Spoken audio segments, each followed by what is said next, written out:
Je me souviens, comme si cela datait d'hier, de mon entrée à l'école. Un jour, mon père arriva de la Djemma avec un petit air mystérieux et ému. J'étais dans notre cour, près d'un canoun où se trouvait une casserole de lait. Ma mère venait de rentrer à la maison.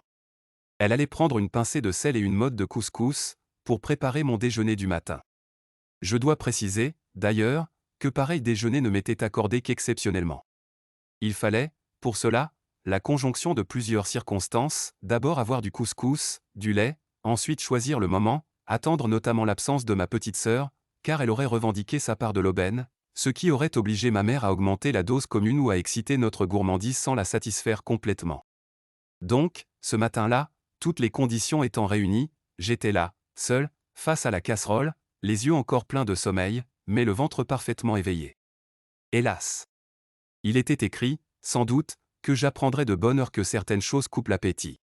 En effet, lorsque mon père parla, l'envie de manger s'envola en même temps que mon sommeil. Mon père n'avait pas son pareil pour effrayer les gens. Vite! Vite, dit-il à ma mère, lave-le entièrement, les mains, la figure, le cou, les pieds. Il y a aussi sa gandoura qui est sale, dit ma mère. Il faudrait peut-être attendre demain. Je la laverai ainsi que son burnou.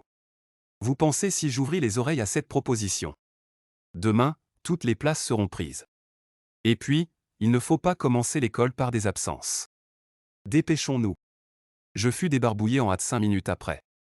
Encore abasourdi, je débarquai dans la vaste cour de l'école, toute grouillante d'élèves, à 100 lieues de mon petit déjeuner. Seule dans la famille, ma petite sœur Titi fêta l'événement avec la casserole de couscous au lait. Elle marqua cette journée d'une pierre blanche.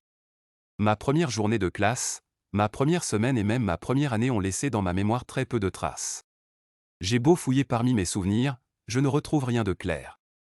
Nous avions 2 maîtres, l'un gros, court, joufflu avec de petits yeux qui n'inspiraient aucune crainte, l'autre mince, pâle, un peu taciturne avec son nez long et ses grosses lèvres, mais aussi sympathique que le premier.